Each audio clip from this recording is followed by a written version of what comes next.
अपराध। आखिर ऐसा क्यों होता है कि एक व्यक्ति अपराधी बन जाता है? वैसे कहा जाता है कि जब बच्चा पैदा होता है तो स्वतंत्र होता है, फिर धीरे धीरे जैसे जैसे बड़ा होता है, जैसे जैसे एनवायरनमेंट में वो रहता है, जैसे जैसे शिक्षा और संस्कार उसको मिलते हैं, वैसा ही वो जीवन में करता है। लेकिन फिर भी बहुत से ऐसे कारण होते हैं जो एक अच्छे इंसान को भी अपराधी बना देते हैं। लेकिन ऐसे कारण आते क्यों हैं, बनते क्यों हैं कि एक अच्छा से अच्छा इंसान भी इस आपराधिक दुनिया में चला जाता है? उसकी सज़ा क्या है और क्या उसके परिणाम है, ये तो आपसे और मुझसे छुपे हुए नहीं है। लेकिन क्या हम अपराध मुक्त समाज बना सकते हैं? क्या हम अच्छे चरित्र का निर्माण कर सकते हैं? क्या हम उन परिस्थितियों को घटने से या बनने से रोक सकते हैं जिसकी वजह से किसी का बेटा या बेटी अपराधी दुनिया में चला जाता है या वो अपराधी बन जाता है? ऐसे क्या कारण है, क्यों है और उनके निदान क्या है? आज इसी विषय पे हम बातचीत करेंगे। दिल की बात आपसे सब तक।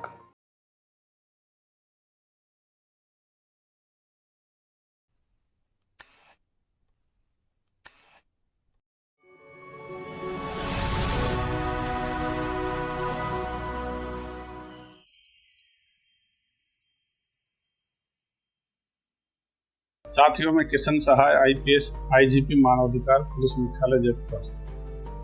मेरे मोबाइल नंबर हैं 9469928737 9460928737।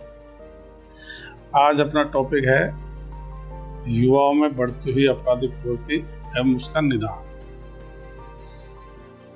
तो ये सही है कि किसी भी देश की जो सबसे मजबूत जो पीढ़ी होती है, युवा पीढ़ी होती है, और हर व्यक्ति में जो काम करने की सबसे ज़्यादा क्षमता होती है उसी समय होती है जब वो युवा होता है। एज के साथ साथ कुछ सीखता है, लेकिन बहुत सारे उसकी क्षमताओं में कमी भी आती है। कुछ लोग बाग ऐसे होते हैं जो पूरे जीवन भर भी पूरे ऊर्जा से भरपूर रहते हैं, लेकिन बहुत सारे लोगों में कमी भी आ जाती है। तो युवाओं में आपराधिक प्रवृत्ति क्यों बढ़ रही है? एक तो आदमी की प्रवृत्ति है कि वो व्यस्त रहना चाहता है, कहीं ना कहीं चाहे वो खेल कूद हो, चाहे उसका रोजगार हो, चाहे पढ़ाई लिखाई हो, कहीं ना कहीं व्यस्त रहना चाहता है। और जब युवा से फिर वो वयस्क होता है तो फिर उसको अपना परिवार भी आ जाता है, शादी वगैरह भी करनी होती है, बाल बच्चे भी उसके होते हैं, तो उसको एक रोजगार की जरूरत भी होती है। तो जैसे बच्चे थोड़े बड़े होकर के फिर पढ़ाई के लिए जयपुर या बड़ी सिटी में जाते हैं, तो ज़्यादातर बच्चे तो खैर अपना ध्यान पढ़ाई लिखाई पर, रोजगार पर रखते हैं, लेकिन कुछ बच्चे भटक जाते हैं और फिर वो अपराध की तरफ भी चले जाते हैं। अपराध में जैसे एक तो नशा पत्ते की प्रवृत्ति बढ़ जाती है, कई फिर उसकी तस्करी में शरीक हो जाते हैं, लड़ाई झगड़े वाला है, आजकल जैसे अपहरण कर लेते हैं प्रवृत्ति वगैरह के चक्कर में। तो कई तरह से कई लोग जैसे कहीं कब्जा वब्जा करना होता तो भी बच्चों को ले जाते हैं, उनके साथ जा करके थोड़ा जिस दिन को थोड़ा बहुत विवाद होता है तो उसको कब्जा करने के लिए इस तरह की चीज़ों में युवाओं को शरीक कर लेता है। तो इस तरह से मेन कारण जो है वो तो बेरोजगारी है। अगर रोजगार सही उचित रोजगार मिल जाए तो फिर लोग ज़्यादा बहुत सारे अपराध घट सकते हैं। बेरोजगारी से गरीब पैदा होती है, गरीबी से फिर बहुत सारे थोड़ा महत्वाकांक्षी होते हैं, तो वो अपराध की तरफ जाकर पैसा कमाने के लिए सोचने लगते हैं। तो मुख्य तो यही है कि भाई अपना रोजगार बच्चों को मिले, युवाओं को रोजगार मिले। उसके लिए जैसे अपन ने मानवतावादी विश्व समाज विचारधारा मिशन भी चल रखा है, भाई इसके तहत किस तरह से युवाओं को रोजगार मिलेगा। तो चूँकि अपने देश में विज्ञान तकनीकी में अपन पिछड़े हुए हैं, तो अपने रोजगार विज्ञान तकनीकी में कमजोर रहने की बाहर जा रहे हैं। जैसे अपन 80% इलेक्ट्रॉनिक आइटम चीन से ला रहे हैं, तो चीन के युवाओं को रोजगार मिल रहा है, वहाँ के लोगों को रोजगार मिल रहा है, अपना युवा बेरोजगार घूम रहे हैं।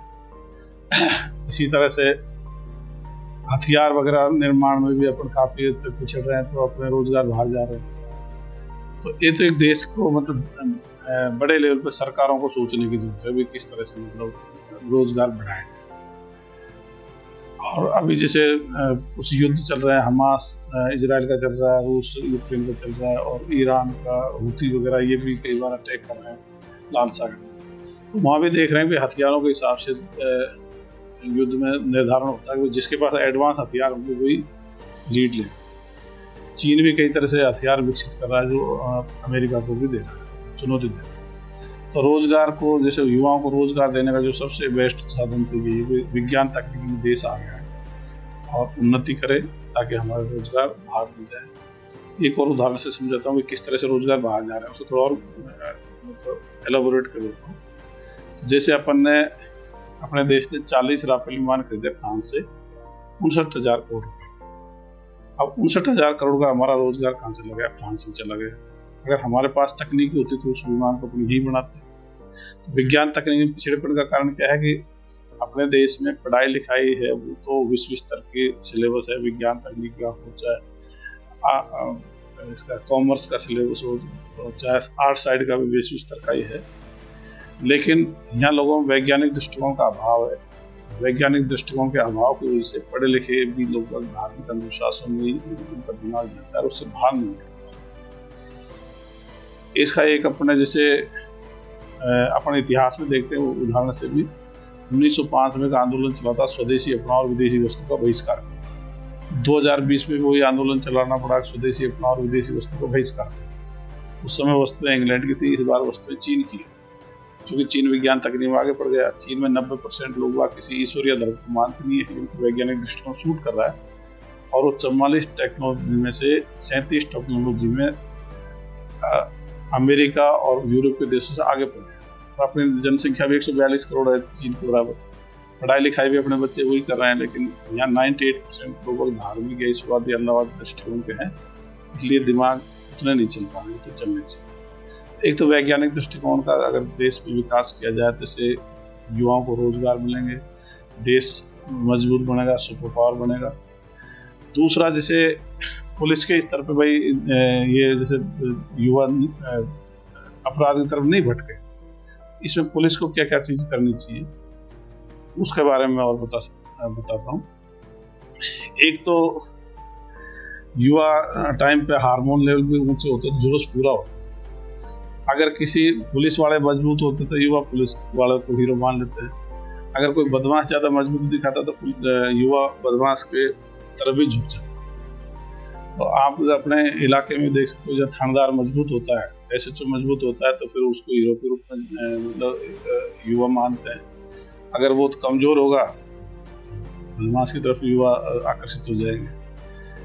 तो राजस्थान सहित सभी देश में विभिन्न प्रदेशों के जो पुलिस है उसमें अगर ये हो गई जो उच्च नैतिकता वाले और साहसी अधिकारियों को ज़्यादा से ज़्यादा फील्ड में लगाया जाए, चाहे वो सिपाही के स्तर हो, चाहे वो थानेदार के स्तर हो, चाहे DPSP का स्तर हो, चाहे वो SP का स्तर हो, चाहे IG का स्तर हो।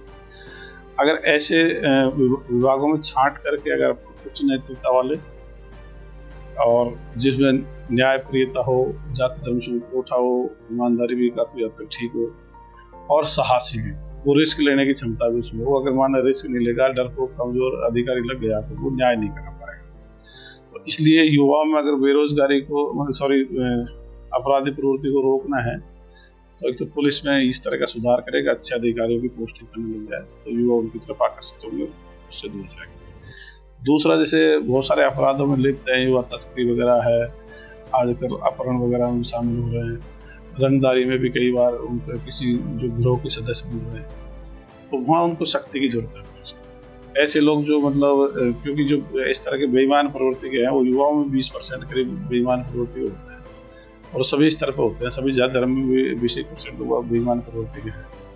बेईमान प्रवृत्ति के जो लोग बाग हैं, चाहे वो युवा ही हैं, उनके प्रति सख्ती से कानून की शक्ति की जरूरत है। उनको लगातार मतलब कानून की शक्ति और काउंसलिंग के द्वारा उनको थोड़ा सा सही रास्ते पर लाया जा सकता है।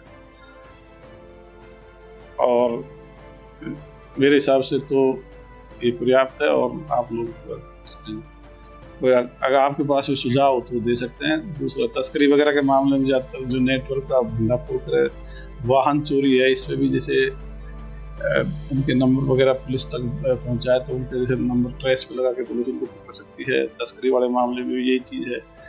बहुत सारे लोगों को ये विश्वास नहीं होता कि हमारी बात कहीं लीक हो जाएगी। तो मैं बता दूँ, पुलिस वाले आमतौर पर ऐसी बातों को लीक नहीं करते। आप थानेदार SHO या उससे ऊपर के अधिकारी को जब भी कोई सूचना देते थे तो उसको उसकी नैतिकता बनती है और उसकी जिम्मेदारी भी होती है कि वो बात को लीक नहीं करेगा।